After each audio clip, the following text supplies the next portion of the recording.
Giving you a heads up and fair warning, if the kids are still up, put them to bed. I'm about to show some shoe porn. I wanted to go through all the shoes that I purchased this year, do some mini reviews, and just talk about the strengths and weaknesses. Also, very interested next year in, are there brands that you are interested in? Definitely looking at some Echo, Adidas, Cole Haan, and just some other brands that I'm interested in seeing what their variety is, quality of the shoes. I already kind of have a great idea with Adidas. I've owned a few pairs throughout my golfing years. You just never know if the pastures are greener on the other side. I'm a Nike fanboy. No shame in my game about that. I love Nikes. It's the majority of my shoe collection, but I'm also a FootJoy fan as well. I love what they put out. I love the quality. I love the traditional looks that FootJoy offers. And so we're just gonna go through these one by one, just hit them up in groupings as well. When I find a shoe that I enjoy, I typically buy more than one pair or a shoe that is in the similar family. This year, Jordan 12s were my obsession, and so I ended up picking up 3 pairs of Jordan 12s, and this Driftway colorway that came out around the US Open at the Country Club in commemoration of it being the oldest venue. I loved it. It's my favorite one that I purchased. The only other one that I would pick over this that was available this year was the Masters version of this shoe. The Taxi was the first Jordan 12 that came out this year, and when I did that review, it was my first shoe review. I loved the stability that the shoe offered. When you look at the bracing that this shoe has, I know the 12 isn't everybody's favorite shoe, but I'm a kid of the 90s. I grew up in the Jordan era, so these shoes are all nostalgic for me. They're shoes I wore as I was a basketball player. When I see them come out for the sport that I play now, it's just something about it that I have to go grab them up. I love the look. There's something that suits my eye. This driftwood colorway, just the browns and just the classic colors, it goes with a lot of clothes, and so it's very versatile. Loved it during the summer. It was one of my favorite wears. Right behind that was a more recent pickup, the Jordan 12 Playoffs. Love this shoe, just the majority of it being black. The clear sole just really looks good, and then the more silver accents on the eyelet. Just a wonderfully put together shoe. One that when I saw it was coming out, I was like, I definitely have to cop that. And again, the Taxi that I picked up earlier in the year. Classic styling.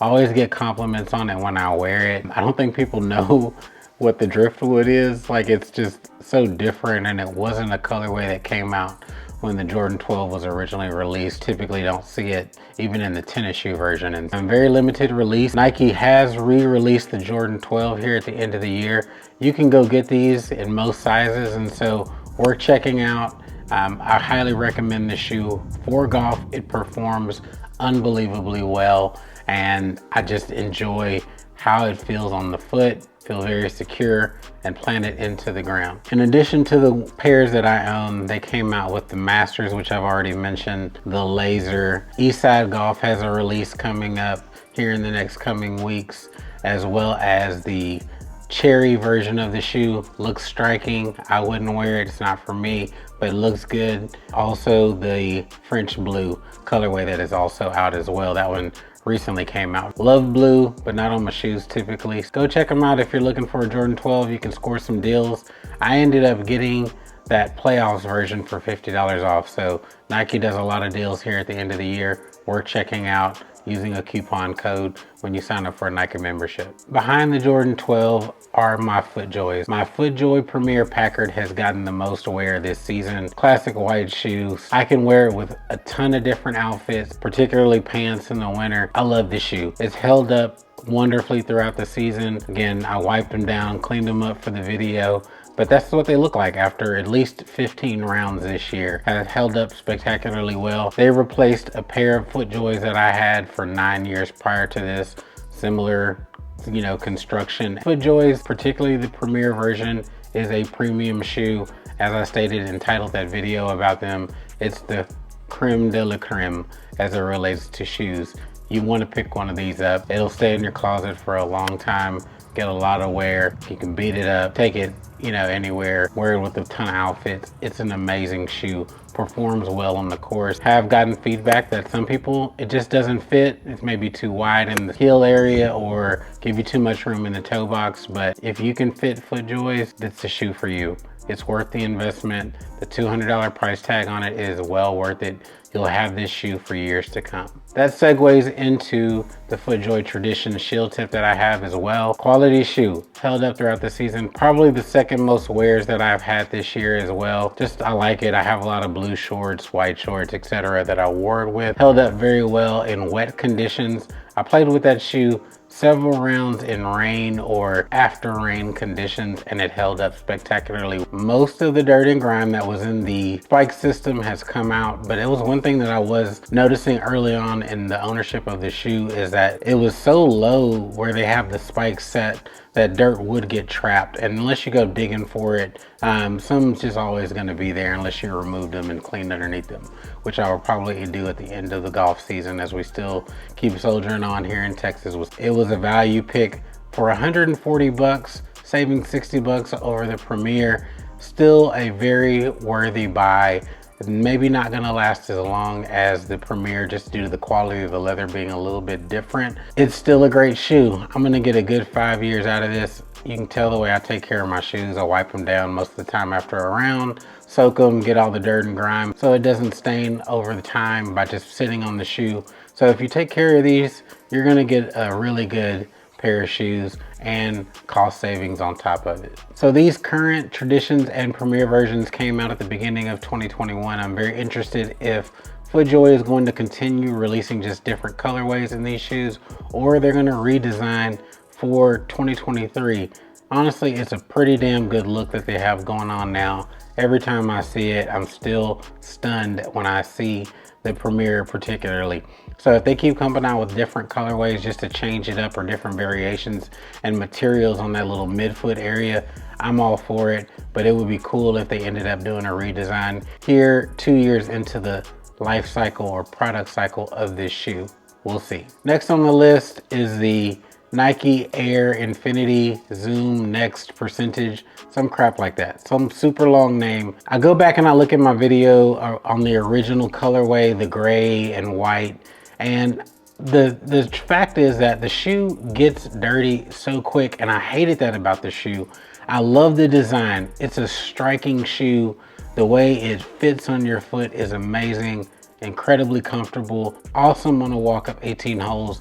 It is undeniable that it is a quality shoe, but it gets dirty so damn quick, and cleaning it up after every round, I mean a full cleaning session after every round, got annoying.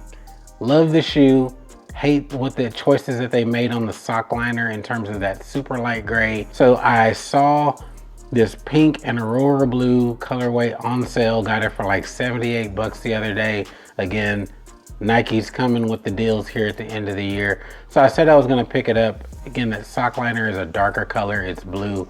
The undercut still gonna trap dirt and grime. That's another design flaw with the shoe. Looks good, but functionally it sucks to have to clean out of that every time you play, whether it be dry conditions, you're just getting dead grass trapped in there. Muddy, mud literally gets trapped in the far crevices of that area. If you're totally fine with that, you're gonna be okay.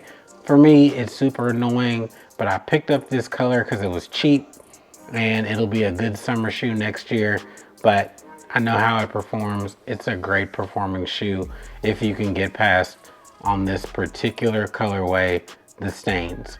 There is also the black one. They have a few other light colors that I would avoid if I were you, but that black one, I'm looking for that to drop on sale. Been looking at some other vendors outside of Nike. They still have it at full price essentially.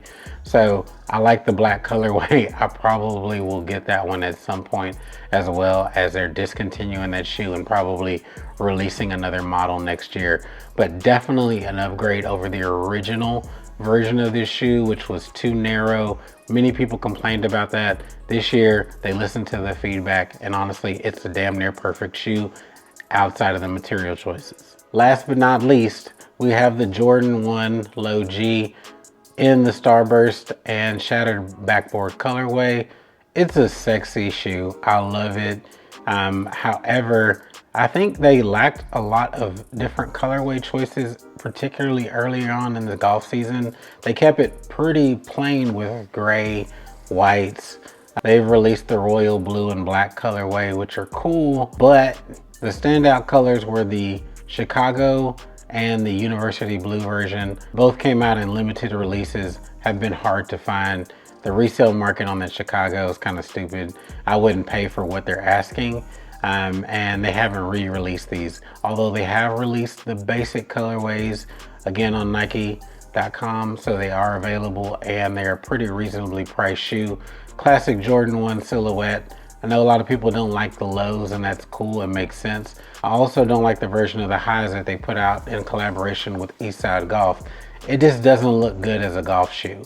There was a similar version that they dropped years ago that had a different sole that stood out a little bit different, but I prefer the lows. It's not going to be a perfect fit for everybody. It does tend to run a bit big. I typically will wear a thicker sock when I'm wearing these shoes to feel comfortable and secure. And when I do, it performs very well, but it's not going to be for everybody as it's a little bit wider. Go try it out, wear it on foot, see if it's for you. But it does perform very well with the right socks for me. Again, your mileage may vary as it relates to that. Anyway, so I ended up picking up those pairs of shoes this year. It's been a good shoe season. Again, Jordan 12s, those are my jams. I'm interested to see what Nike brings out next year. I will probably be slowing up on my Nike purchases as I really OD'd this year on Nike. I'm probably interested in picking up some Pro SLs from FootJoy next year, seeing how they perform.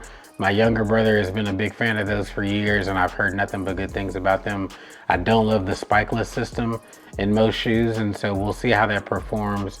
Again, I'm interested to try some different brands going into next year, and just seeing what's out there and what the shoe season's gonna bring us. It'll be another banger. Comment below. Tell me what you're trying out, what you'd like to see me purchase and give a trial run on the channel. Very interested in your feedback. What's your go-to shoe brand that dominates your closet? You know how I feel about Nike and FootJoy. I want to hear what you think. As I've said, we're going to be churning out the content over the winter. I have a cool video coming up about speed training and just getting better in the off season. Go ahead and lock in with me. Hit that subscribe button. If you made it to this point, go ahead and hit that like. We'll catch you on the next one.